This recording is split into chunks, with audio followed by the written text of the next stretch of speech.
একসময় ইব্রাহিম আলাইহিস সালাম বলতেন আমার আল্লাহ হচ্ছে সূর্য। ইব্রাহিম বলতেন, কোরআনের আয়াতের কথা বলছে, যখন সূর্য সকালবেলা উঠতো ইব্রাহিম বলতেন আল্লাহ রে কি সূর্য, গোটা দুনিয়া আলোকিত করে, এত পাওয়ার, হে আমার রব। সন্ধ্যাবেলা যখন ডুবে যায় তিনি বলতেন এটা তো ফালতু, যে সকালে উঠলো বিকালে ডুবে গেল, নিশ্চিত তার পিছনে কোনো কারিগর আছে, ঠিক না? সন্ধ্যা হয়েছে তো চন্দ্র উঠেছে, ইব্রাহিম বলছেন না এবার যেটা আসছে এটা মনে হয় আল্লাহ। কিন্তু রাত্র থেকে শেষ হয়ে সকাল যখন হয় চন্দ্র আর খুঁজে পান না, কই না ওরে আল্লাহ মনে লাভ নাই, যে আসে আর যায় ওইটা আল্লাহ না, যে নেয় আর দেয় সে আল্লাহ, ঠিক না? আর আল্লাহর পরিচয় দিচ্ছি, সামনে যাব তো বুঝবেন। আমার বন্ধুগণ, এক পর্যায়ে লম্বা ঘটনা, ইব্রাহিম গেলেন নমরুদের কাছে, দ্বীনের দাওয়াত দিলেন, বলছেন কালিমাটা পড়ো না, আল্লাহকে মানো না। নমরুদ বহুত কথা বলছে, নমরুদ বলছেন তোমার আল্লাহ কি করতে পারেন? ইব্রাহিম বলছেন আমার আল্লাহ জীবন দিতে পারে, জীবন নিতে পারে। তো নমরুদ জায়গায় একটা লোকরে ছাইড়া দিল আর একটা লোকরে মাইরা ফালাইলো, ঘটনা বলা উদ্দেশ্য না। এক পর্যায়ে যাইতে যাইতে শয়তানের বুদ্ধি, এক কথা শোনো বাচ্চারা কথা বলো না, শয়তান বুদ্ধি দিল নমরুদরে, ইব্রাহিমের ঈমান যদি নষ্ট করতে চাও তাইলে দেশের ভিতরে নাচ গানের আয়োজন করো। কিসের আয়োজন? সবাই বলেন, আরো জোরে বলেন। তাহলে শয়তান বুদ্ধি দিচ্ছে নমরুদরে, নাচ গানের আয়োজন করো, ঈমান নষ্ট করা যাবে। সুতরাং বাংলাদেশে যারা নাচ গানের আয়োজনের পক্ষে কথা বলে তারা আমার ভাই না নমরুদের দুলাভাই? জায়গা মতো গেছেন গা আমার বন্ধুগণ। তাহলে শোনেন, এই নমরুদ শয়তানের বুদ্ধিতে নাচ গানার আয়োজন করেছে, বিশাল নাচ। শয়তান বলছে নমরুদ ইব্রাহিমের ঈমান যদি ধ্বংস করতে চাও, কালিমার স্পিরিট আর পাওয়ার যদি বন্ধ করতে চাও, তাহলে বিশ্ববিখ্যাত সুন্দরী নারীদেরকে অর্ধ উলঙ্গ করে এই গানের মধ্যে ছাইড়া দাও। ইব্রাহিমরে যদি ওখানে নিতে পারো, একবার যদি তাকায় আর যৌবনের ক্ষুধা উত্তাল হয়ে যায়, ঈমান তো শেষ, দোয়া আর কবুল হবে না। বুদ্ধিতে কাম সারা দেখবেন শুরু হয়ে গেছে গা।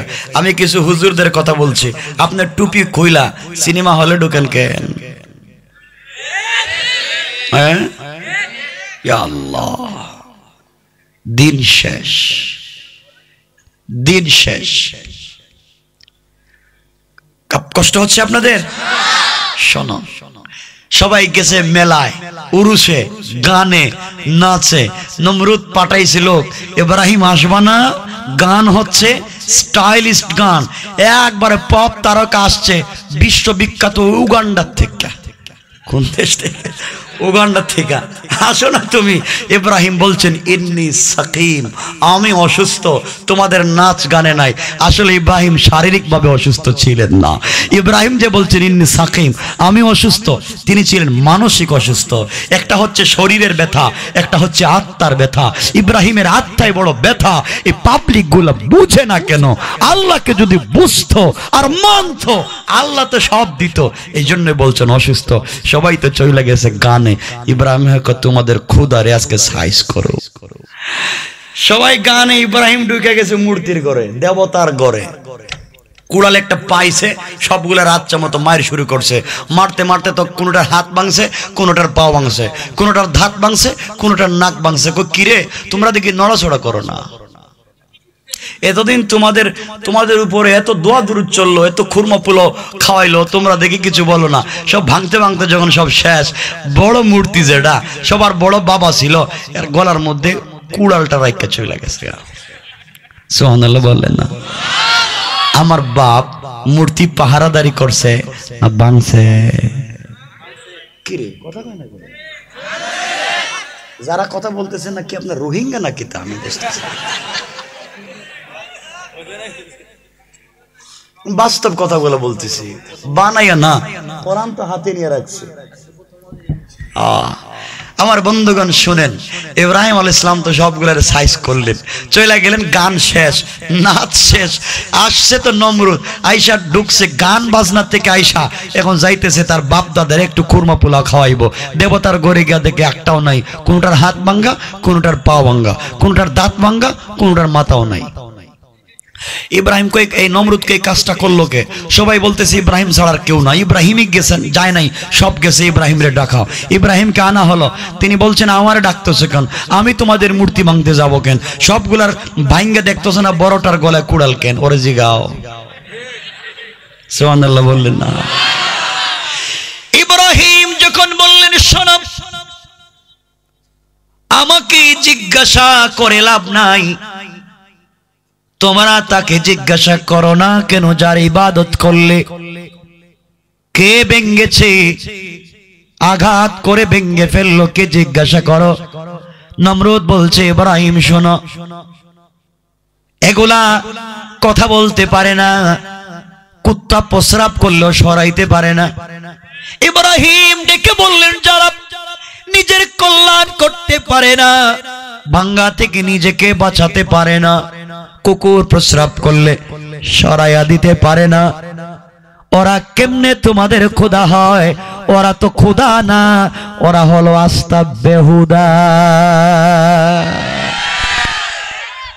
মানা যাবে না। নমরুদ যখন দেখছে যুক্তিতে আর পারবে না, দরকার নাই, এই বান্ধো হাত পাও, আগুনে ফেলাও। কোথায়? ঘটনা আপনারা জানেন, আগে বলছি ঘটনা বলবো না। আল্লাহর তাওহীদ, আল্লাহর একত্ববাদের শক্তি বোঝাবো। আগুন তো জ্বালানো হলো, দীর্ঘদিন পর্যন্ত গর্তে আগুন জ্বালানো হলো। 5-7 কিলোমিটার দূর থেকে ইব্রাহিমকে ফালানো হবে অগ্নিকুণ্ডলিতে। ফালাবে কে? কেউ দ্বারা কাছে আসে না। ইব্রাহিমকে ফালাইতে গেল তার বাপ আজর। কে ফালাইছে? আজর। আগুনে ফালাই দিছেন। আগুনে যখন ইব্রাহিম পড়ে যাচ্ছেন, ইব্রাহিমের শরীরের কাপড় খুলে দিছে। আরে শোনো না, তোমার বাবার কথা বলছি, মিল্লতের বাবার কথা বলছি। শরীর কাপড় নাই, নমরুদ আগুন দিয়ে জ্বালায়া দিচ্ছে শুধুমাত্র তাওহীদের জন্য। তোমার কাপড় কেউ খোলে নাই, তোমার জিন্দা শরীরে কেউ আগুন ধরায়া দেয় নাই। তোমার কিসের টেনশন, কিসের ভয়? এখনো জিন্দা, দাঁড়িয়ে গেলে কথা বলতে পারবে না, ঠিক কিনা বলেন? ইব্রাহিমকে তো আগুনে ফেলে দিচ্ছে, বোঝাচ্ছে আল্লাহর প্রতি বিশ্বাস। ইব্রাহিম তো আগুনে পড়ে যাচ্ছেন, দাও দাও করে জ্বলতেছে। এমন সময় বিভিন্ন ফেরেশতা আসছেন, এসে বলছেন ইব্রাহিম তুমি বলো না, তোমাকে বাঁচায়া দেই, আগুন থেকে সরাইয়া দেই, নাইলে আগুনে জ্বলে যাইবা। ইব্রাহিম বলছেন ও ফেরেশতারা, তোমরা কোথ থেকে আসছো? কেউ লক্ষ কোটি মাইল দূর থেকে আসছি, কেউ তো 1000 মাইল দূর থেকে আসছি। ইব্রাহিম মুস্কি মুস্কি হেসে বলছেন তোমরা কেমনে বুঝলা? আমি তো প্রেম করেছি এক মাওলার সঙ্গে, মৌলা নাকি আমার সঙ্গে প্রেম করেছে। প্রেম আর বন্ধুর পরিচয় তো বিপদে। আজকে আমি আগুনে বিপদে, আমার আল্লাহ কি দেখে না? আল্লাহু আকবার। আরে আমি তো এমনি আগুনে পড়ি না, আগুনে তো পড়ি তার জন্য, উনি দেখে না, আমার কিছু করার নাই, উনি দেখতে তো পারে আমি কেন পড়ে যাই। আল্লাহ বলছেন ইব্রাহিম তুমি যখন এই কথা বলছো, প্রেম নাকি আমার সঙ্গে করছো, আমার জন্য নাকি আগুনে জ্বলছো, আমি কেমন বন্ধু আমার জন্য মরতে চায়? আমি হাঁটু পানিতে নামতে চাই না। আমি আল্লাহ বলছি আগুন এয়ার কন্ডিশন হয়ে যাও, এয়ার কন্ডিশন। ও আমার বন্ধু, আগুন সাবধান, তোর কাজ হইল জ্বালানো, আর আজকের কাজ হইল আমার বন্ধুর এয়ার কন্ডিশন রুমের ভিতরে রাইখা দেওয়া। আর বন্ধুর শরীরে তো আগুন লাগবে, দূরের কথা পশমের জন্য না লাগে। কে করছেন? লম্বা ঘটনা। ইব্রাহিম আলাইহিস সালামকে আগুন থেকে নমরুদ, যে সময় সব জ্বলে পড়ে ছাই হয়ে গেল, ইব্রাহিম বের হলেন। নমরুদ কই কিরে, এত আগুন, হাজার হাজার পাখি মরে সাপ, ইব্রাহিম দেখি মরে না। ইব্রাহিম বলছেন কিরে বাটপার, কার সাথে যুদ্ধ করিস? তুই জানিস না আমার একজন বন্ধু আছে, বন্ধু বলছে বিপদে পড়লে আমি আছি। সুবহানাল্লাহ বলেন না? আমাদেরও বন্ধু আছেন একজন আল্লাহ। আল্লাহকে বলছি আল্লাহ, রাস্তায় তো কথা বলতে যাই, মাঠে তো দিনের কথা বলতে যাই, বিপদ তো আসতে পারে, এই রূহটা, এই জীবনটা তোমার কাছে আমানত রেখে গেলাম, বন্ধু আমানত ঠিক রাখো। আল্লাহু আকবার বলেন না? আল্লাহু আকবার বলেন। তো আমার বন্ধু।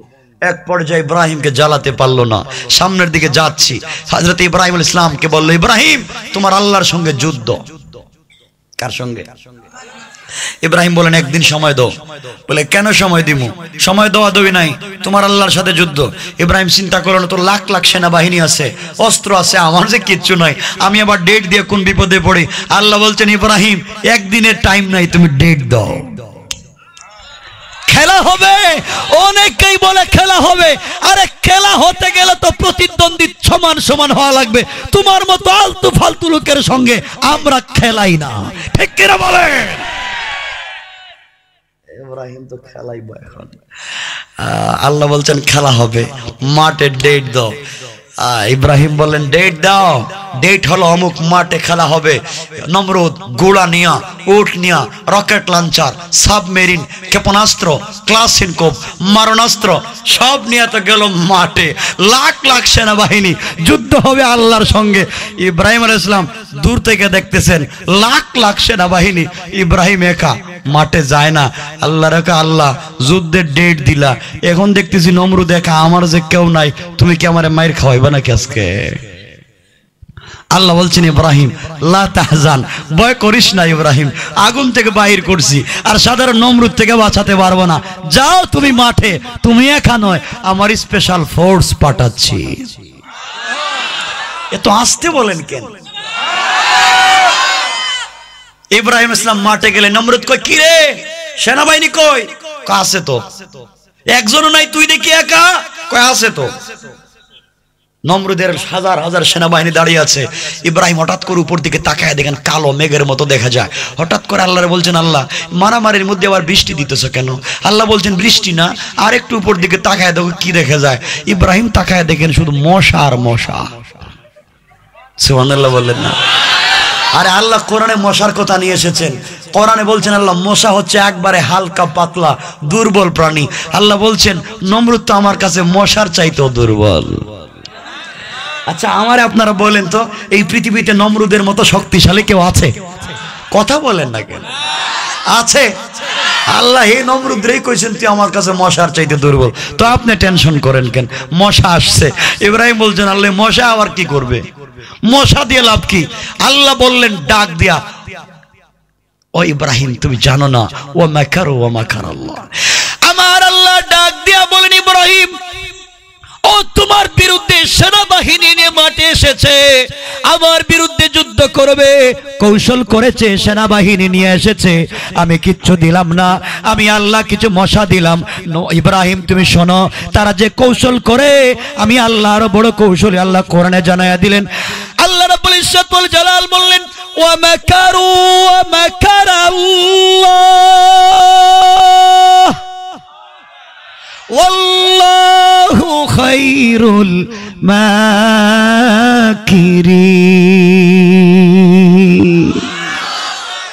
আল্লাহ বলছেন ও আবার কিসের কৌশল করে? যা মন চেক করো কৌশল। ইব্রাহিম তুমি মাঠে শুধু থাকো, তোমার কাজ হচ্ছে থাকা, আর আমার কাজ হচ্ছে তোমাকে বিজয় দেওয়া। সুবহানাল্লাহ কইতেছেন না? আর জিহাদ আরম্ভ আসি তো জিহাদে, জিহাদ জিহাদ জিহাদ চাই। জিহাদ আরম্ভ হইলে টেলিফোন বন্ধ করে বাসায় কম্বলের নিচে ঘুমায়, ঠিক না?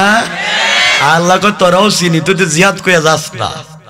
আমার বন্ধুগণ ইব্রাহিম মাঠে দাঁড়িয়ে আছেন, মশা আসছে, মশা আইসা শুধু কামড়ায়, শুধু কামড়ায়, যারাই কামড় দেহেই নাই, যারাই কামড় দেহেই নাই, যারাই কামড় দেহেই নাই।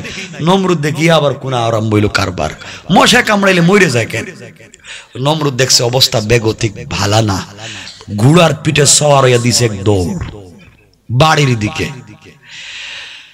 নমরুদ যখন দৌড় দিছে, একটা ল্যাংড়া মশা, মানে বিকলাঙ্গ, পাও নাই, ভাঙ্গা, যুদ্ধক্ষেত্রে আসতে পারে নাই, পাও ভাঙ্গা দিকে রাস্তায় দাঁড়ায়া দাঁড়াইয়া চিন্তা করতেছে এই পাও ভাঙ্গালে যুদ্ধে গিয়ে লাভ কি? বৈশা থাকি এখানে, এখানে বৈশা আছে, পাওটা ভাঙ্গা। হঠাৎ করে দেখে বড়টা যাইতেছে, নমরুদ যাইতেছে, আল্লাহ আল্লাহ কই কি ও পাও ভাঙ্গা, যুদ্ধে গেলে না? কই পারি না। এখন ডাকতেছো কেন? আল্লাহ বড়টা তো যায়। আল্লাহ বলে তুই কি করবে? বলে মশা পরে আল্লাহ তুমি হুকুম করে দেখো না আমি কিছু করতে পারি কিনা।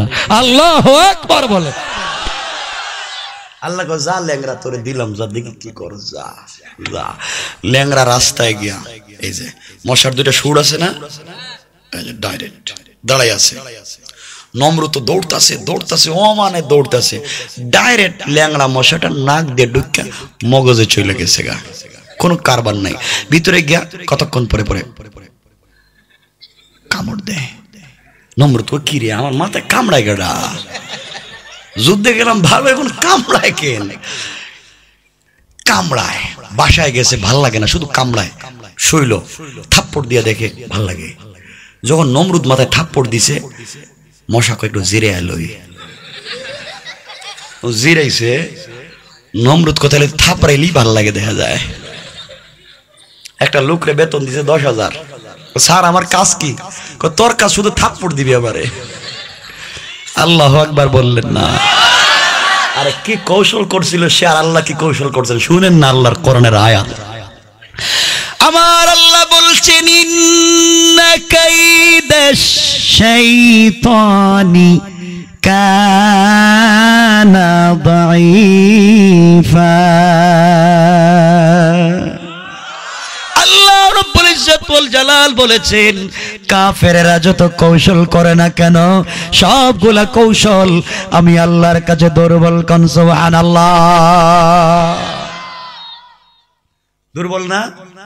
মশায় কামড়ায়, আল্লাহ কো তুই বেতন দিবে, তুই মাইর খাইবি। বেতন দিছে 10,000, প্রতিদিন থাবড়ায়, ঘন্টায় ঘন্টায় থাবড়ায়। কো স্যার এক বেতনে প্রতিদিন এই ডিউটি আর ভালো লাগে না। কি করম? আগামী মাসে বেতন না বাড়াইলে কিন্তু চাকরিতে আর আসবো না। বাবা বাড়াইয়া দিছি, তোর পায়ে ধরি চাকরি কর। বেতনও বাড়ায়, মাইরও খায়। মায়ের খাইতে খাইতে চলে গেছে 100 বছর। এখন কর্মচারী কো স্যার আর হাত শক্ত হয়ে গেছে লোহার মতো, তোমার মাথায় আর বাইরেতে ভালো লাগে না। তাহলে কি করবে? কো স্যার একটা ট্রাই করে দেখি না। কি ট্রাই করবে? কো স্যার একটু দেখে লই। বাজারে গেছে, গেল জুতা। সুবহানাল্লাহ বললেন না? মানি কাঠের চাইতে একটু হালকা, তুলার চাইতে একটু ভারী, অরিজিনাল চামড়ার জুতা কিনছে। চামড়া আনছে না? কো স্যার একটু চামড়ার জুতা আনছে। কো কেন? আমার হাতে ব্যথা হয়ে গেছে স্যার। দেখি জুতা দিয়ে বাইরে দিকে দে, ভাল লাগেনি দেখি। কো দে, দিছে একটা বাড়ি জুতা দিয়ে মাথায়। আরে বিশ্বের এই গোটা দুনিয়ার বাদশা ছিল নমরুদ। আল্লাহকে দেখ কৌশল করছে, জুতা দিয়ে বাইরে দিতেছি। জুতা দিয়ে যখন দিছে বাড়ি, হাত দিয়ে থাপ্পড় দিলে মশা একটু জিরাইতো, আর জুতা দিয়ে দিছে তো আর একটু বেশি জিরাইতেছে। নমরুদ তো কি রে, এটা দিয়ে মারলে তোর ভাল লাগে তো এটা দিয়ে মার। কো স্যার জুতা দিয়ে মারলে কিন্তু 10,000 হইতো না, 20,000 লাগবো। কো দিলাম, এরপরে জুতা দিয়ে মার আমারে। ঠিক কিনা বলেন? আল্লাহু আকবার বলেন। আল্লাহর কৌশল, আল্লাহর কৌশল তো বুঝলেন না। আল্লাহকে চিনলেন না। মারতেছে মারতেছে মারতেছে, 20,000 টাকা বেতন, জুতা দিয়ে মারে। আল্লাহ বলছেন কি রে, তুই আমার বিরুদ্ধে যুদ্ধ করলে, কালিমা ওয়ালার বিরুদ্ধে লাগলে, এখন জুতার বাড়ি খা। চলে গেছে 349 বছর। কত বছর? চিন্তা করেন, একজন মানুষ জুতার বাড়ি খাইতেছে 349 বছর। একদিন নমরুদ ঘুমাইছে, আর এই কামলাটা শুধু জুতা দিয়ে মারতেছে। যার ভাল লাগে না, আর কতদিন মারবো জুতা দিয়ে। হঠাৎ করে তাকায় দেখে বড় লোহার মুগুর চিনেন নি আপনারা? আপনারা কি কন? মুগুরই তো কন। লোহার মুগুর একটা রাখা দিছে, এটা দিয়ে আজকে একটা বাড়ি দিয়ে একবার সাইজ করে দেই। লোহার মুগুর হাতের দিছে মাথায় এক বাড়ি, মাথা 2 টুকরা হয়ে গেছে। মশা মাথার মধ্যখান থেকে বাইরে, আসসালামু আলাইকুম, আমার দায়িত্ব শেষ, গেলাম। মশা বলতেছে স্যার আমার দায়িত্ব শেষ, কাজ সারা। নমরুদ মইরা পড়ে আছে, জুতার বাড়ি খাইলো, এখন মাথা ফাইটা গেল। মশা তো বাইরে চলে গেছে গা। একটা ল্যাংড়া মশার সাথেও লাগবার ক্ষমতা নমরুদের ছিল। আপনাদের আছে না? আছে নাই? দেখেন আল্লাহ কেমনে, কথাগুলো শোনেন, আল্লাহ কেমনে সহযোগিতা করেন। হযরত মুসা আলাইহিস সালাম তো এইভাবে নদী পার হয়ে চলে গেলেন, জান নাই? মুসা তো গেলেন ফেরাউনের জ্বালাতন পাইতে পাইতে, নদী পার হয়ে যাইতেছেন, পার হয়ে ওপারে চলে গেছেন। ফেরাউন তো পিছন দিকে দৌড় দিছে। যখন গেছে নদীতে, রাস্তা নাই, পড়ছে পানিতে। আল্লাহ কয় জিবরাইল নাজরাইল যা, একটু যা। কি করবো গিয়ে? আল্লাহ একটু কাদা মাটি খাওয়াইয়া দে। কাদা মাটি খাওয়াইছে, কাদা মাটি খাইয়া পানির নিচতে বাইরে কয় আল্লাহ। ফেরাউন কইতাছে, ফেরাউন আল্লাহ। আল্লাহ কো কি? কয় আমি আমি আমি ফেরাউন, আপনি তো চিনেন আমারে। কই চিনি তো। কো কি কইবে? কয় আল্লাহ আমানতু, আমি ঈমান আনছি। কই কেমনে কেমনে? কই বুঝাইয়া দিতেছি। এই যে বনি ইসরাইলের মুসা আর বনি ইসরাইল যে আল্লাহর উপরে ঈমান আনছি, এই আল্লাহর উপরে আমি ঈমান আনলাম। আল্লাহ কয় আল আন, মাইর খাইয়া, থাপ্পড় খাইয়া, খাদা মাটি খাইয়া এখন মনে হয়েছে ঈমান আনতে আরো বেশি খাওয়া, ঠিক না?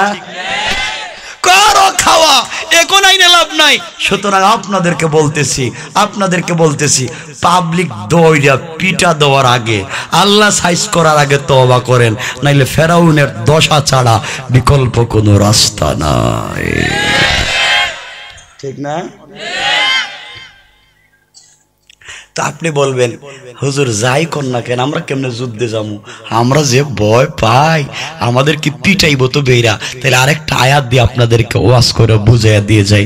আমার নবী তো আগেই বলছে নেতার নাম, নেতার ওয়াজ শুরু করেছিলাম। আমার নবী যেদিন মক্কা থেকে মদিনায় যাবেন, কোথায় যাবেন? কষ্ট পাচ্ছেন? আমার মুসলমান বন্ধুগণ গভীর মনোযোগ। আল্লাহর পয়গম্বর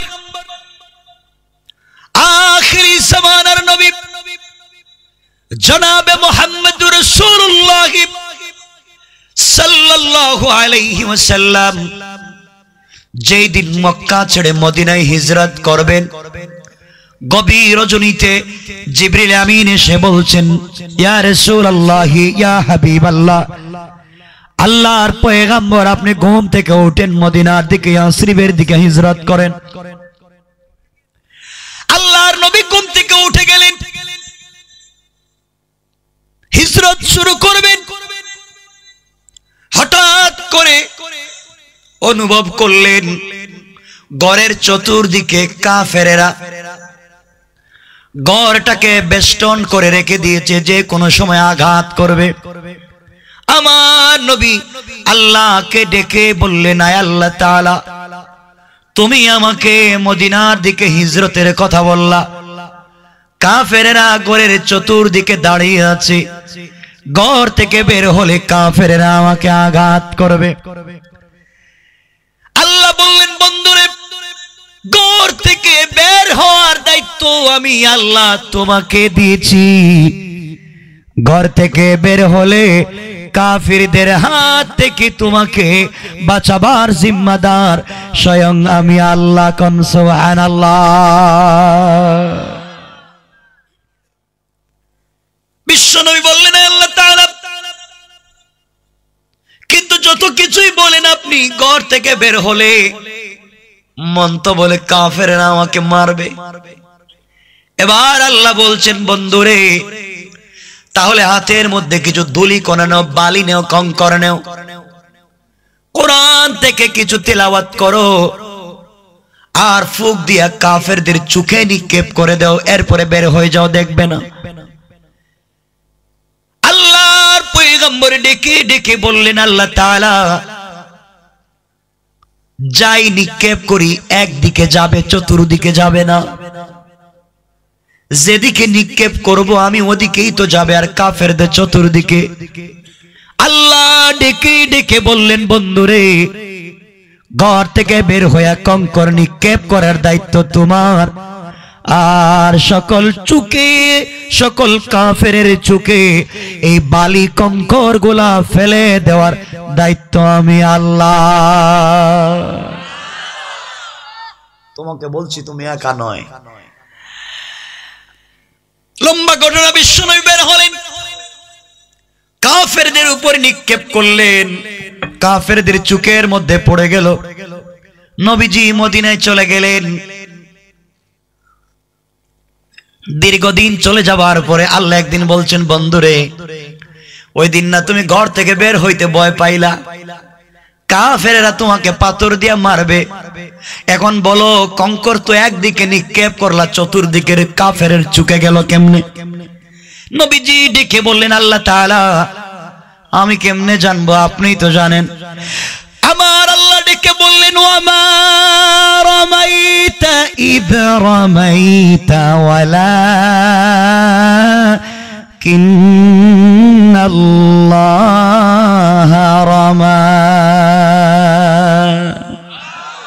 আল্লাহ রাব্বুল ইজ্জত ওয়াল জালাল জানাইয়া দিলেন, বন্ধুরে তুমি মনে করেছো তুমি নিক্ষেপ করেছো, না না, তুমি যখন আমার উপরে ভরসা করে ঘর থেকে বের হয়েছো, হাত তোমার ছিল না, ওইটা আমি আল্লাহর কুদরতের হাত হয়ে গিয়েছিল। আর আমি আল্লাহ তোমাকে বাঁচাবার জন্য সবার চোখে চোখে আমি আল্লাহ আমার কুদরতের হাত দিয়ে ফেলে দিয়েছি। কোন সুবহানাল্লাহ। এই আল্লাহ আছেন, সবাই বলেন না। আল্লাহকে মানতে পারবেন? কিন্তু জানেন একটা কথা বলি, সূরা নিসার ৭৬-৭৭ নম্বর আয়াতে আল্লাহ বলতেছেন, আমাদের কথা বলতেছেন, আজকালকে নাকি কোরআনের কথা বলা যায় না, আজকালকে নাকি বাচ্চারা আল্লাহকে চিনে না, ওরা কাইন্দা কাইন্দা আল্লাহর কাছে বলতেছে, আল্লাহ আমরা কোরআন পড়তে পারি না, সব জালেমের দেশ বইরা গেছে, আমাদেরকে বাঁচাও, বলতেছে নাকি? কথা কয় নাকি? ঠিক জানলেন কেমনে? কেমনে বুঝলেন? কে আপনাকে বলছে? দেখেন আল্লাহ বলছেন, আল্লাহ বলছেন, আমার আল্লাহ বলছেন কোরআনে কারীমের ভিতরে কেমনে মুসলমানেরা মাজলুম হয়ে আল্লাহর কাছে ডেকে ডেকে বলছে। শুনেন, আল্লাহ রাব্বুল ইজ্জত ওয়াল জালাল বলছেন, ওয়ামা লাকুম লা তুকাতিলুনা ফি সাবিলিল্লাহ।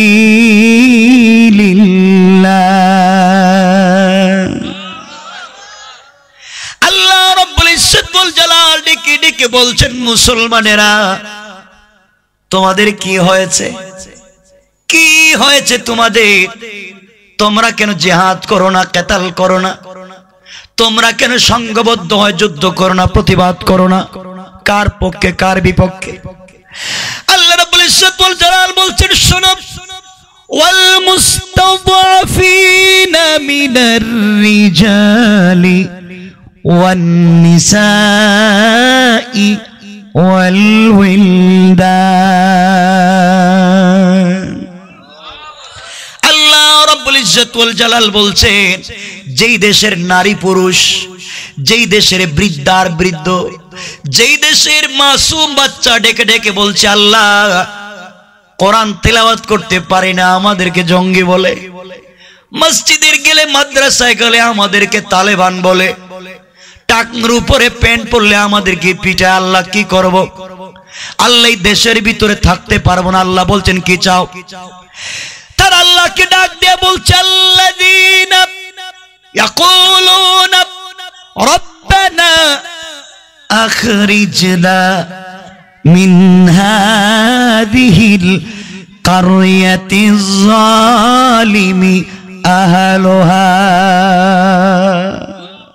মুসলমানের আল্লাহর কাছে ডেকে ডেকে বলছে, আল্লাহ রব্বানা, হে আমাদের রব, আখরিজনা, আমাদেরকে বের করে নিয়ে আসো, মিন হাযিহিল কারয়াতিজ যালিমি আহলুহা, এমন গ্রাম থেকে বের করো, এমন শহর থেকে বের করো যেই গ্রামের মানুষ জালেম, যেই শহরের মানুষ জালেম, যেই দেশের মানুষ জালেম, যেখানে কোরআনের কথা বলা যায় না, ইসলামী আন্দোলন করা যায় না, ওই দেশ থেকে আমাদেরকে বের করে নিয়ে আসো। আর ওই দেশের ভিতরে আমাদেরকে যদি মাজলুম বানাইয়া রাখতে হয়, তোমার কাছে দুইটা জিনিস চাইলাম। এক নাম্বার, ওয়াজআল লানা মিন লাদুনকা ওয়ালিয়া।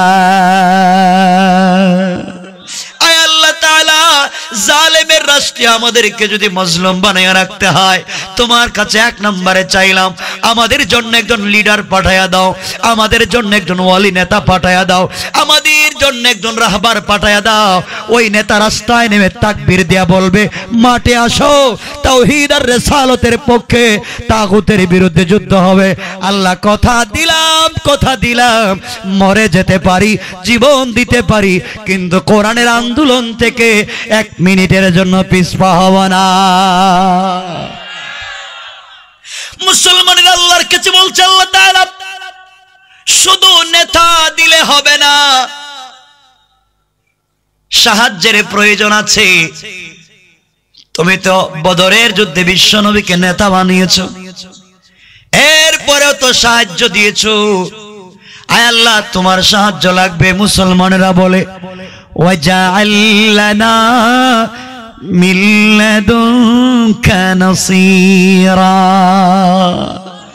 আয় আল্লাহ, শুধু নেতা দিলে হবে না, সাহায্যের প্রয়োজন। তুমি যদি আমাদেরকে ভালো একজন নেতা পাঠায়া দাও আর আমাদের জন্য সাহায্য নাজিল করো। মনিব কথা দিলাম, মরে যেতে পারে, জীবন দিতে পারি, তোমার কোরআন থেকে 1 মিনিটের জন্য পিছপা হব না। কোন সুবহানাল্লাহ, আল্লাহু আকবার বলেন। আমার বন্ধুগণ, কষ্ট পাচ্ছেন আমার কথা? 12টা হয়ে যেতেছে, আর লম্বা করব না। লম্বা 12টা হয়ে যেতেছে, লম্বা করা যাবে না। না না, আরে ভাই কথা বলি, কিছু শোনেন। আর কি বলি শোনেন, 12টার পরে যদি ওয়াজ করি, আমি ওয়াজ করতে পারবো সারা রাত্রে, কিন্তু 12টার পরে ওয়াজ করবার কারণে আপনারা যারা ফজরের নামাজ পড়বেন না, কিয়ামতের দিন আল্লাহ বলবেন, কি রে ওয়াজে আধা ঘন্টা কমাইলে অসুবিধা আছে কি, এরা যে নামাজ পড়লো না। কি ফেরেশতা দেখতেছি, এরা আসমান থেকে এসে। তাইলে বলেন যখন, তাইলে লোক গেল কই? আর মনে হইতেছে পুরো এলাকার রোহিঙ্গা। না, আপনারা অনেক ভদ্র ভালো মানুষ না, অনেক ভালো, খুব ভালো। শুধু মারামারি কিলাকিলি এগুলোইতে আছেন আপনারা, ঠিক না? ঠিক কেন? আমার বন্ধুগণ, কষ্ট পাচ্ছেন? আসেন সামনের দিকে যাই। এতক্ষণ তো বলছি আল্লাহর কথা। আল্লাহ বলছেন, গোলাম তুই আমার পথে থাক, আমার জন্য মর, আমি তোর সাথে আছি। এখন আপনি বলবেন, আল্লাহ সব তো বুঝলাম, কিন্তু আমি না অনেক গুনাহ করে ফেলাইছি, অনেক অপরাধ করে ফেলাইছি, অনেক গুনাহগুলা নিয়ে আমি কই যাবো? তোমার ধারা কাছে যাইতে ভাল লাগে না। তুমি যদি আবার রাগ করে ফেলাও, আমি কই যাব? তুমি কি আমার গুনাহ মাফ করবা? গোলাম আল্লাহকে বলছে। আল্লাহ বলছে, গোলাম তুই চিনস না তো আমাকে, তোর গুনাহ কত বড়, তোর গুনাহ তো আসমান জমিনের চাইতে বড় হবে না, আরো বড় হলেও মাফ করে দিব। সুবহানাল্লাহ বলেন, আরো জোরে বলেন। একটু হাত উঠান, কার কার ওয়াজ অসুবিধা হইতেছে? ওরে আল্লাহ, 2 ঘন্টার কাছাকাছি ওয়াজ করলাম।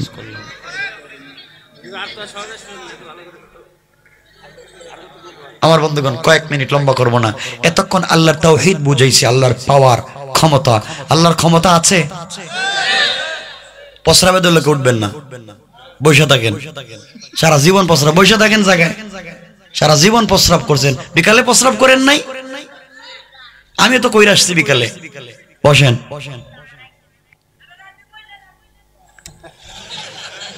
বাবারে, কোত্থেকে গেছে আল্লাহ জানে। শোনেন, কথা সংক্ষেপ করে দিচ্ছি। আমার বন্ধুগণ, আল্লাহ বলছেন, গোলাম গোলাম শোন, তুই টেনশন করতেছিস গুনাহ নিয়া, তাহলে দেখ তোর গুনাহ আমি কেমনে।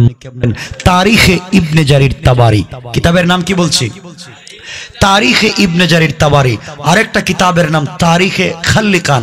দুটা কিতাবের বরাত দিয়া, রেফারেন্স দিয়া ছোট্ট একটা ঘটনা বলি, আলোচনা সংক্ষেপ করব। যে গুনাহ যাই করেন, আরে আমি তো মানুষ, গুনাহ আমি করব, ফেরেশতা কি গুনাহ করবে নাকি?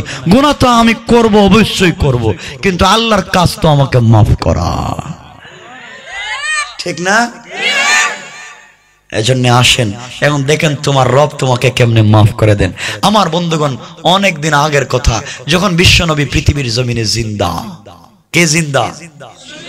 আমার নেতা বিশ্বনবী পৃথিবীর জমিনে জিন্দা, এখনো জিন্দা। ওমর, আবু বকর দুনিয়ার জমিনে জিন্দা। এই সময়কার একটা ছোট্ট ঘটনা তারিখে ইবনে জারির তাবারি থেকে আপনাদেরকে শুনিয়ে দিচ্ছি। আমার মুসলমান বন্ধুগণ, গভীর মনোযোগ। আখিরি জামানার পয়গম্বর জনাবে মুহাম্মদ রাসূলুল্লাহ সাল্লাল্লাহু আলাইহি ওয়াসাল্লাম দুনিয়ার জমিনে তখন পর্যন্ত জিন্দা। হযরতে ওমর ফারুক রাসূলে পাকের পিছনে ফজরের সালাত আদায় করলেন। ফজরের সালাত হযরত ওমর বিশ্ব নবীর পিছনে আদায় করলেন। বাড়িতে গেলেন, নাস্তা করলেন, আবার নবীজির বাড়িতে আসতেছেন, পরামর্শ করবেন, কিছু কথা বলবেন। হযরত ওমর ফারুক আসার পথে দেখেন রাস্তার মধ্যে একটা যুবক মাটির মধ্যে সিজদায় পড়ে কান্না করে। হযরত ওমর দেখেন একটা যুবক কান্না করে, তার চোখের পানিতে গাল ভিজে, দাড়ি ভিজে, মাটি পর্যন্ত ভিজে যায়। যুবক শুধু কান্না করে কান্না করে। হযরতে ওমর তো ঠান্ডা দিলের মানুষ না, যে কারো চোখের পানি দেখলে পানি আসবে না। এই জন্য আল্লাহ বলছেন আরহামু, রাসূল পাক বলছেন আরহামু উম্মতি বি উম্মতি আবু বকর, আমার উম্মতের মধ্যে সবথেকে নরম দিল হলো আবু বকরের। ও আশাদ্দুহুম ফি আমরিল্লাহি ওমর, আর ওমর তো শক্ত দিলের মানুষ, হঠাৎ করে চোখে পানি আসে না। এই ওমর ফারুক যখন রাস্তা দিয়ে আসতেছেন, বিশ্ব নবীর বাড়িতে যাবেন, রাস্তায় দেখেন যুবক মাটির মধ্যে পড়ে কান্না করে। ওমর এসে বললেন, যুবক তুমি কান্না করো কেন? মাথা উঠাও, কি হয়েছে? তুমি কান্না করো কেন? যুবক মাথা উঠায়া বলছেন, ভাই ওমর, জিন্দেগিতে এত বড় অপরাধ করে ফেলেছি, অন্যায় করে ফেলেছি, যেই গুনাহ জিন্দেগিতে মনে হয় মাফ হবে না, এই জন্য কান্না করি। এত বড় অপরাধ করেছি, আমার মতো অপরাধী মনে হয় দুনিয়ার জমিনে আর কেউ নাই। এবার ওমর বললেন, বাইরে কি অপরাধ করেছো তুমি কি আমাকে বলতে পারবা?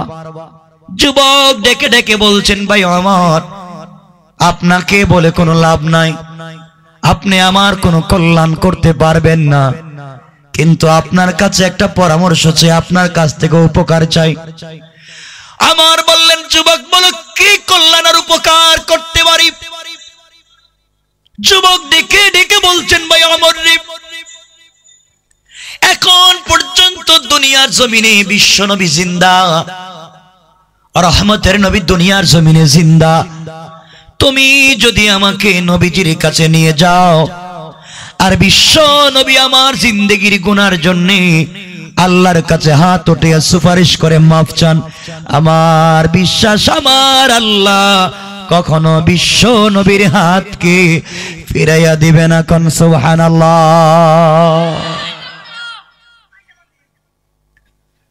আমার বললেন, যুবক চলো যাই। বিশ্ব নবীর বাড়িতে নিয়ে গেলেন, গুনাহগার যুবককে ধইরা বাড়ির উঠানে যুবকটাকে দাঁড় করায়া বিশ্ব নবী ঘরের ভিতর, হযরত ওমর ঘরের ভিতরে প্রবেশ করলেন, সালাম দিলেন, জানতে চাইলেন, ইয়া রাসূলুল্লাহ, ইয়া হাবিবাল্লাহ, আল্লাহর পয়গম্বর, আপনার মন মানসিকতা যদি ভালো থাকে, আপনার মন যদি এখন ঠিক থাকে, আমি একটা কথা বলতে পারি। বিশ্ব নবী বললেন, আমার কি বলতে চাও বলো? আমার ডেকে ডেকে বললেন, ইয়া রাসূলুল্লাহ, ইয়া হাবিবাল্লাহ, একটা গুনাহগার যুবক কান্না করতেছে চৌরাস্তার মোড়ে পড়া, তার চোখের পানিতে গাল ভিজে, দাড়ি ভিজে গেছে, মাটি পর্যন্ত ভিজে গিয়েছে, ও রাস্তায় কান্না করে কেন? কি করেছে? অপরাধ আমাকে বলে না, আপনার কাছে আসতে চায়, আমি আপনার কাছে নিয়ে এসেছি, আপনি তাকে জিজ্ঞাসা করেন কি অপরাধ করেছে।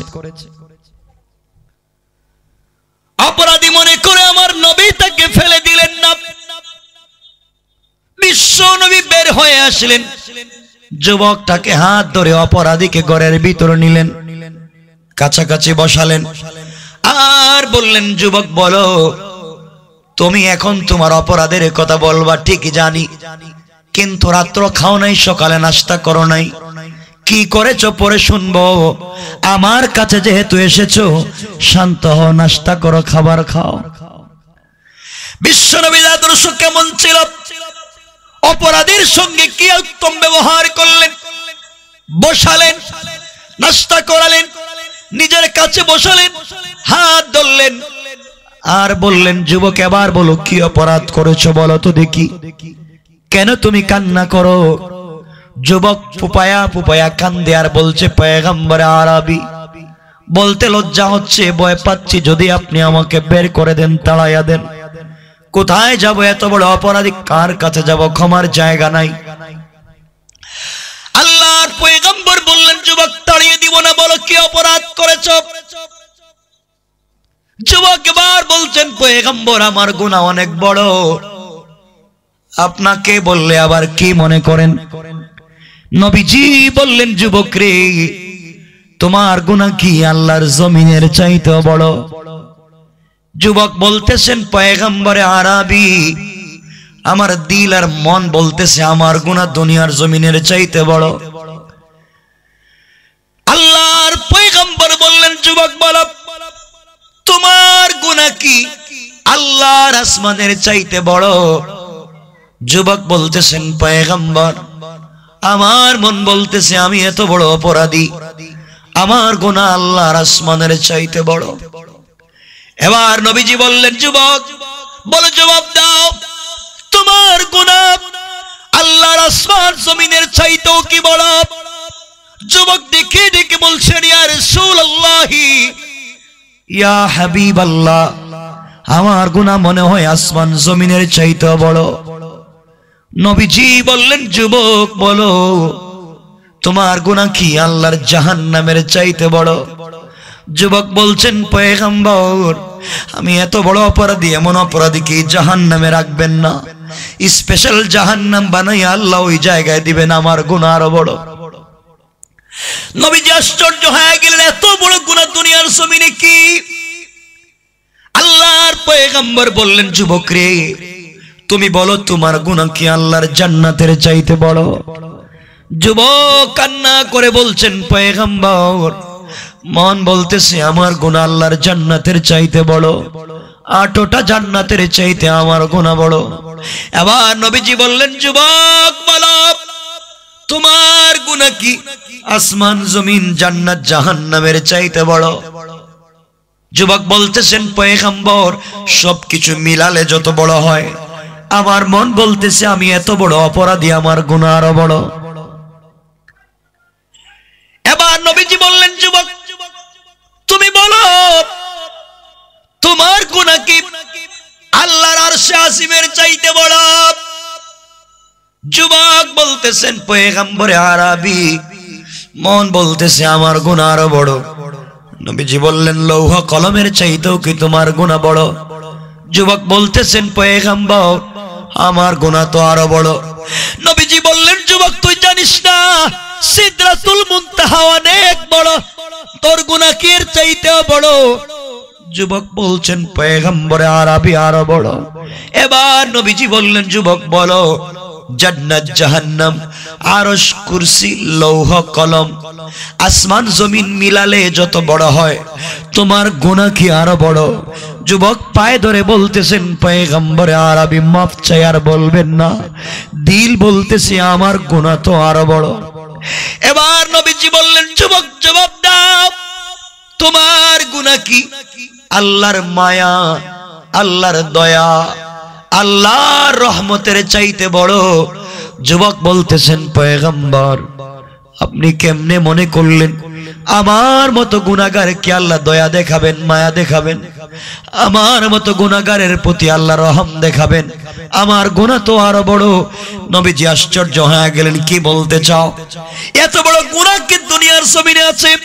এবার নবীজি দাঁড়িয়ে গেলেন আর বললেন, শুনো, হাল আশরাকতা বিল্লাহ, নির্ঘাত তুমি আল্লাহর সঙ্গে কাউকে শরীক করেছো? কারণ আল্লাহ বলেছেন, ইন্নাহু মাইয়ুশরিক বিল্লাহ ফাকাদ হারামাল্লাহু আলাইহিল জান্নাহ ওয়া মাওয়াহুন নার ওয়া মা লিয-যালিমিনা মিন আনসার। আল্লাহ বলেছেন যারা শিরিক করে তার জন্য জান্নাত হারাম, জাহান্নাম ওয়াজিব, কিয়ামতের দিনে কোনো সাহায্য করে নাই। যুবক তুমি কি আল্লাহর সঙ্গে শরীক করেছো? যুবক আল্লাহ পাকের জাতের কসম করে বলছে, পয়গম্বরে আরবি না না, আমি তো শিরিক করি নাই। এবার নবীজি বলছেন, যুবক জবাব দাও, হাল কাতালতা নাফসা, নিশ্চয় অন্যায় ভাবে তুমি কাউকে হত্যা করেছো, অন্যায় ভাবে কাউকে মারছো। যুবক বলছেন, পয়গম্বর না, অন্যায় ভাবে কাউকে মারিও নাই, শিরিকও করি নাই। আল্লাহর পয়গম্বর বললেন, যুবক রে, এই দুই গুনার চাইতে আরো কোনো বড় গুনাহ আছে আমার জানা নাই। এই দুই গুনার চাইতে আরো বড় গুনাহ আছে কি আমার জানা নাই। বলো তুমি কি অপরাধ করেছো? এবার যুবক বলতেছেন, পয়গম্বর আপনি শুনেন আমি কি অপরাধ করেছি। নবীজি বললেন, যুবক রে বলো কি অপরাধ করেছো। যুবক ডেকে ডেকে বলছেন, পয়গম্বর আমি হলাম এই মদিনার সব থেকে বড় একজন কাফন চোরা। কিশোর সবাই বলেন কাফন চোরা। পয়গম্বর আমি কাফন চুরি করে বাজারে বিক্রি করি, ওই টাকা দিয়ে আমার পরিবার চালাই। এবার নবীজি বললেন, যুবক রে কাফন চুরি করে ফেলেছো তো কবিরা গুনাহ করে ফেলেছো, এত টেনশন করার কি, তওবা করো আল্লাহ মাফ করে দিবে। যুবক বলছেন, পয়গম্বর আরবি না, আমার গুনাহ শুরু হয় নাই, আরো আছে। নবীজি বললেন, তাহলে বলো তোমার গুনার ফেরেশতা কি আমাকে শোনাও।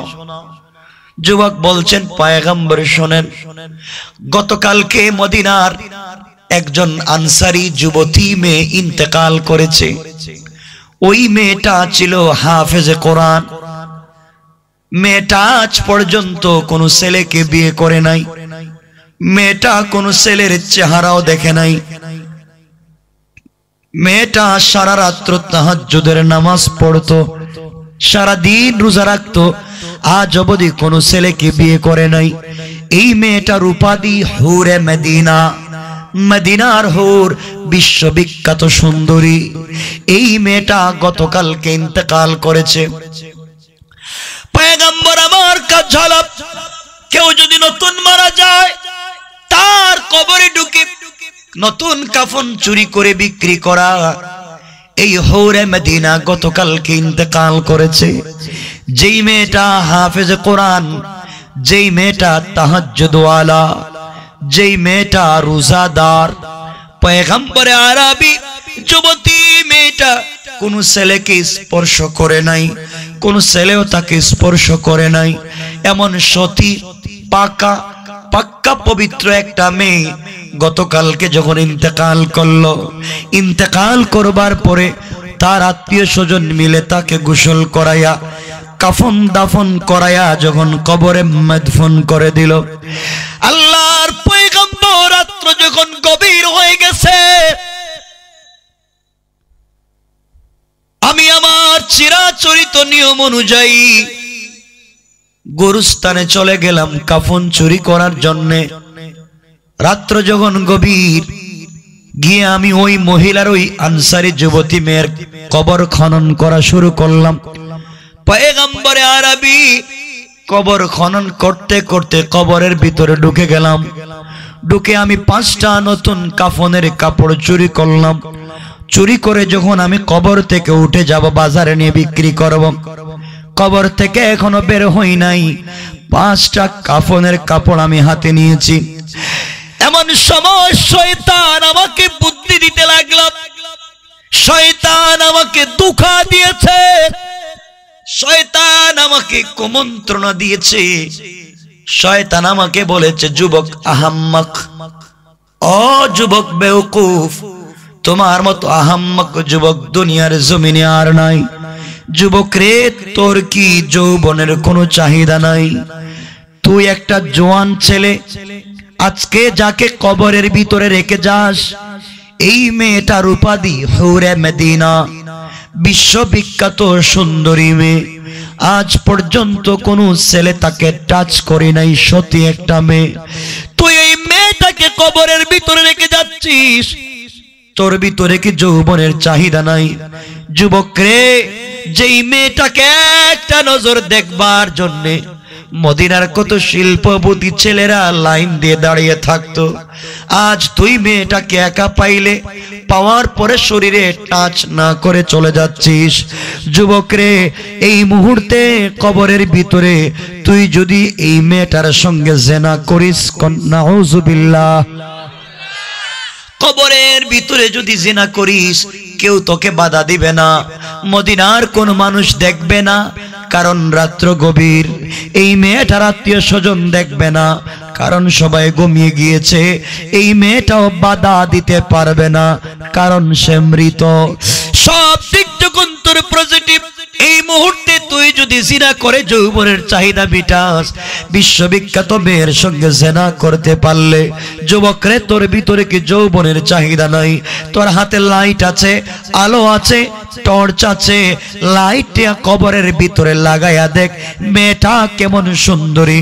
আল্লাহর পয়গম্বর শয়তানের প্ররোচনায় পড়ে, শয়তানের কুমন্ত্রণায় পড়ে এক পর্যায়ে আমি হাতের লাইটটা কবরের ভিতরে আলো লাগাইয়া দিলাম, লাগাইয়া আমার মাথা নষ্ট হয়ে গেল। এমন বিশ্ববিখ্যাত সুন্দরী মেয়ে কি হতে পারে পৃথিবীতে? আল্লাহর পয়গম্বর শয়তানের কুমন্ত্রণায় এক পর্যায়ে এই মৃত লাশের সঙ্গে আমি জিনা করেছি। সবাই আওয়াজ করে বলেন না নাউযুবিল্লাহ, আরো আওয়াজ করে বলেন না নাউযুবিল্লাহ। আল্লাহর পয়গম্বর জিনা করলাম, যৌবনের চাহিদা মিটায়া কাফনের 5টা কাপড় নিয়ে আমি যখন কবর থেকে বের হয়ে যাব, এমন সময় শুনি আমার কানে আওয়াজ আসে, ওই মেয়েটা জিন্দা হইয়া যেন কথা বলতেছে। এই মেয়েটা আমি শুনি কথা বলে বলতেছে, যুবক, তোর ভিতরে কি কবরের ভয় নাই? তোর ভিতরে কি জাহান্নামের ভয় নাই? তুমি কি কবরে যাওয়া লাগবে না? আল্লাহর সামনে কি তোমাকে দাঁড়ানো লাগবে না? নিমক হারামের মতো তুই কেমনে আমার সঙ্গে জিনা করলে? সারা জিন্দেগি নিজের সতীত্বের হেফাজত করলাম, কোন মানুষ আমার শরীরে টাচ করে নাই, পুত পবিত্র হইয়া কবরে আসলাম। ইচ্ছা ছিল কিয়ামতের দিন পবিত্র হিসাবে আল্লাহর সামনে দাঁড়াবো। যুবক, তুই আমার সঙ্গে জিনা করে আমাকে অপবিত্র বানাইয়া দিলে। ও যুবক, তোর ভিতরে কি আল্লাহর ভয় নাই? কবরের আযাবের ভয় নাই? কেমনে অপরাধ করলি? কেমনে জাহান্নাম থেকে নিজেকে বাঁচাবি? মদিনার কোন মানুষ দেখে নাই, এই জন্য প্রতিবাদ করে নাই। আমার আত্মীয় স্বজন, পরিবার পরিজন দেখে নাই, কেউ প্রতিবাদ করে নাই। যুবক, আমি অমৃত কথা বলতে পারলাম না।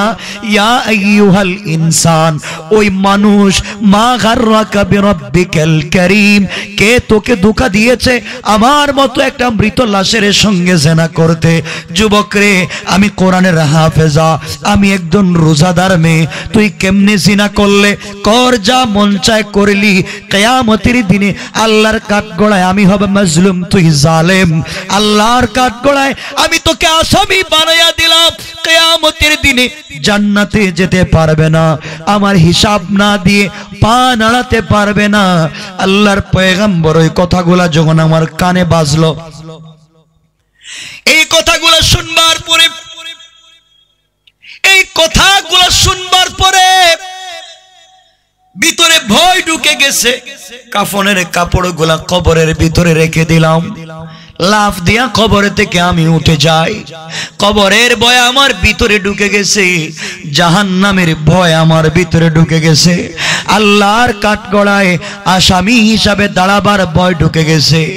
এই জন্য আর চুরি করি নাই। সারা রাত্র রাস্তায় দাঁড়াইয়া দাঁড়াইয়া, বৈশা বৈশা, শুয়া শুয়া, সেজদায় পড়ে শুধু কান্না করে বলেছি, আল্লাহ, তুমি কি আমার মতো অপরাধীকে মাফ করে দিবা না? পয়গম্বরে আরবি সকাল বেলা ওমরের সঙ্গে আমার দেখা, ওমর আমাকে আপনার বাড়িতে নিয়ে এসেছেন, আপনার কাছে জানতে চাই আমার মতো অপরাধীর গুনাহ আল্লাহ মাফ করবেন কিনা। আমার নবী আবার দাঁড়িয়ে গেলেন, চোখের পানি ছেড়ে দিলেন, আর কাঁপতে লাগলেন, আর বললেন, যুবক রে, মানুষ কি এমন নিমক হারামি করে? মানুষ কি এমন গুনাহ করে? এমন গুনাহগার আমার জীবনে শুনি নাই। একদিকে জিনা করছো, কবরের ভিতরে জিনা করছো, মৃত লাশের সঙ্গে জিনা করছো, হাফেজে কোরআনের সঙ্গে জিনা করছো, এত বড় অপরাধ করে তুমি কেমনে আমার বাড়িতে আসছো? যুবক, তাড়াতাড়ি আমার বাড়ি থেকে বের হয়ে চলে যাও। তোমার মতো অপরাধী যদি আমার বাড়িতে থাকে, না জানি আল্লাহর কোন আযাব আমার বাড়িতে পৌঁছে যায়। ও যুবক, শুনে যা। মুসা আলাইহিস সালাম একবার আল্লাহর কাছে দোয়া করেছিলেন, 70,000 বনি ইসরাইল নিয়ে দোয়া করলেন, মাঠে গেলেন। পয়গম্বর মুসা আল্লাহর কাছে দোয়া করলেন বৃষ্টির জন্য, আল্লাহ বৃষ্টি দেয় না। আল্লাহর কাছে মুসা বলেন, আল্লাহ এত মানুষ নিয়ে মাঠে আসলাম, নামাজ পড়লাম, আমি মুসা দোয়া করলাম, কবুল করো না কেন? আল্লাহ বলছেন, মুসা রে, তোর 70,000-এর ভিতরে একটা জিনাকার আছে, একজন জিনাকারের কারণে তোমার দোয়াকে আমি কবুল করি নাই। ও যুবক, 70,000 মানুষের দোয়া, মুসা পয়গম্বরের দোয়াকে আল্লাহ কবুল করেন নাই। একজন অপরাধী আর জিনাকারের কারণে তুমি অপরাধ করে আমার বাড়িতে আসছো, না জানি কোন আযাব আমার বাড়িতে চলে আসে। তুমি বের হয়ে চলে যাও, তুমি চলে যাও। আমি জানি না তোমাকে আল্লাহ মাফ করবেন কিনা, আমি জানি না, আল্লাহ তোমার ব্যাপারে ফয়সালা করবেন। এই কথা শুনবার পরে যুবক ঘর থেকে বের হয়ে রাস্তায় গিয়ে কান্না করে, ওগো আল্লাহ, গিয়েছিলাম বিশ্ব নবীর বাড়িতে, রহমতের নবীর বাড়িতে গিয়েছিলাম, তিনিও শেষ পর্যন্ত কোনো পথ দেখাইয়া দিলেন না। জানি আমার মতো গুনাহগারের বাঁচার কোনো পথ নাই, তুমি ছাড়া তো বাঁচতে পারবো না। এই কথা বলে যুবক কাঁদতে কাঁদতে মদিনার সব থেকে উঁচা পাহাড়ের উপরে উঠে গেছে। 12:10।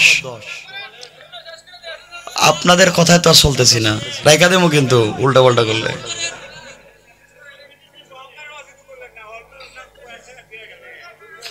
শোনেন, লম্বা করা যাবে না কথাগুলা। আমার যুবক বন্ধুগণ, এক পর্যায়ে যুবক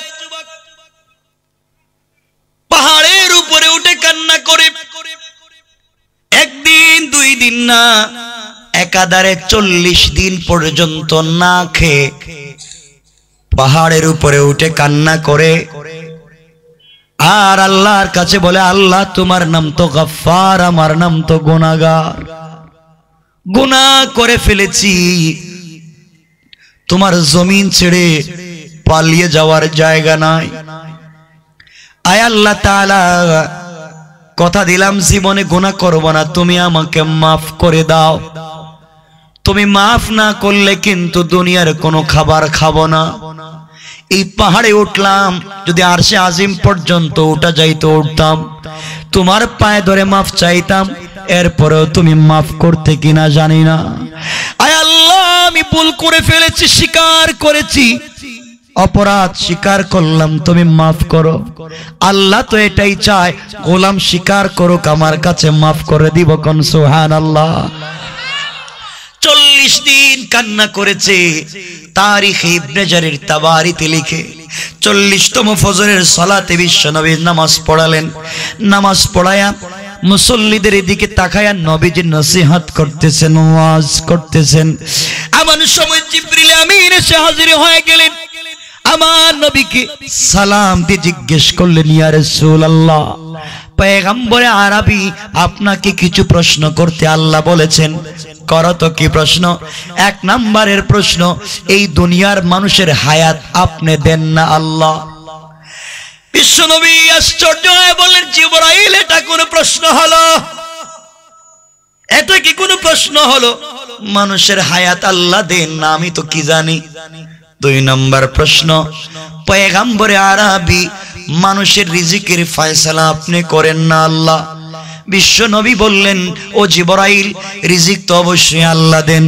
পয়গম্বরে আরবি আপনি বলেন, কোন মানুষের মওত আপনি দেন না আল্লাহ, অবশ্যই তো আল্লাহ। 4 নম্বর প্রশ্ন, পয়গম্বর, ওগো আল্লাহর পয়গম্বর, 4 নম্বর প্রশ্ন, কোন মানুষ যদি গুনাহ করে ফেলে, গুনাহ মাফ করার দায়িত্ব আপনার না আল্লাহর? নবীজি বললেন, জিবরাইল, কেউ যদি গুনাহ করে মাফ তো করবেন আল্লাহ, আমি কি জানি। এবার নবীজিকে জিবরাইল বলছেন, পয়গম্বর, আজ থেকে 40 দিন আগে একটা যুবক জিনা করে আপনার বাড়িতে এসেছিল অনুশোচনা নিয়া, দিলের ভিতরে ভয় নিয়া, কিন্তু আপনি তো আল্লাহর কথা ছাড়া কথা বলেন না। এই যুবকটাকে আপনি বের করে দিয়েছেন গুনাহগার, জিনাকার। তার চোখের পানির দাম দুনিয়ায় নাই, সবাই তাড়ায়া দিয়েছে, যুবক চলে গিয়েছে। বিশাল পাহাড়ের উপরে উঠে 40 দিন তওবা করেছে, ইস্তেগফার করেছে আর সিজদা করেছে। আল্লাহ বলেছেন, গোলাম রে, তুই গুনাহ করলে বাবা তোকে তাড়াইয়া দিতে পারে, তোকে তোর সন্তান মাইরা পিটাইয়া ঘর থেকে বের করে দিতে পারে, মা তোকে ঘর থেকে বের করে দিতে পারে, স্ত্রী তোকে ঘর থেকে বের করে দিতে পারে, গ্রামের মানুষ অপরাধের কারণে তোকে গ্রাম থেকে বের করে দিতে পারে। বড় হুজুরের দরজায় গেলে বড় হুজুর দরজা লাগাইয়া দিতে পারে, পীরের বাড়িতে গেলে পীর সঙ্গে দেখা করতে নাও পারে। পয়গম্বরে আরবীর বাড়িতে গিয়েছো, নবীজি আমি ছাড়া কথা বলবেন না, বের করে দিয়েছেন। ওগো নবীজি, আপনি শুনে রাখেন, আল্লাহ বলছেন গুনাহগারকে দুনিয়ার সকল মানুষ তাড়াইয়া দিতে পারে, কিন্তু আল্লাহ তার গুনাহগার গোলামকে 1 মিনিটের জন্য তার দরজা থেকে তাড়াইয়া দেয় না। ওগো আল্লাহর পয়গম্বর যুবক এত বেশি তওবা করেছে, আল্লাহ তার তওবাকে কবুল করেছেন। আল্লাহ চায় গোলাম গুনাহ স্বীকার করুক, আল্লাহ তার গুনাহগুলোকে মাফ করে তার তওবাকে এভাবে কবুল করে বলেছেন পয়গম্বর, তার তওবাকে যদি মদিনার 70টা গুনাহগার জিনাকারের উপরে বন্টন করে দেওয়া যায়, তার তওবার এত দাম, আল্লাহ আরো 70 জন গুনাহগার কে মাফ করে দিতে পারেন। কান সুবহানাল্লাহ। এই কথা আল্লাহ কোরআনে কারীমের ভিতরে বলছেন, ওয়াল্লাযীনা ইয়াকুলুনা রব্বানা সরিফ আন্না আযাবা জাহান্নাম ইন্না আযাবাহা কানা গারামা। আল্লাহ বলেছেন, গোলাম রে, সাকারাত শুরু হয়ে যাওয়ার আগে, গারগারা শুরু হয়ে যাওয়ার আগে, কবরে চলে যাওয়ার আগে, সাকারাত শুরু হয়ে যাওয়ার আগে, আজরাইল পৌঁছে যাওয়ার আগে, ব্রেন নষ্ট হয়ে যাওয়ার আগে তুই যদি গোটা জিন্দেগির গুনার জন্য আমি আল্লাহর দরবারে পড়ে যাস, গোলাম কথা দিলাম কেউ তোকে চিনবে না, জানবে না। আমি আল্লাহ তোকে মাফ করে, তোর গুনাহগুলাকে মাফ করে ওই পরিমাণ সওয়াব তোর আমল নামায় লিখে দেয়া, জাহান্নাম থেকে নামটা কাটায়া জান্নাতের লিস্টে আমি আল্লাহ নিজে উঠাইয়া দিলাম। সুবহানাল্লাহ সূরা পড়ে। সুতরাং আর সামনে যাইতে চাই না আমার বন্ধুগণ। প্রথমে বলেছিলাম আল্লাহর তাওহীদ এবং স্পিরিট পাওয়ার, শক্তির কথা, আর এখন আইসা বললাম আল্লাহ কেমনে মাফ করেন তার কথা, ঠিক না? এতটুকুনি থাকেন।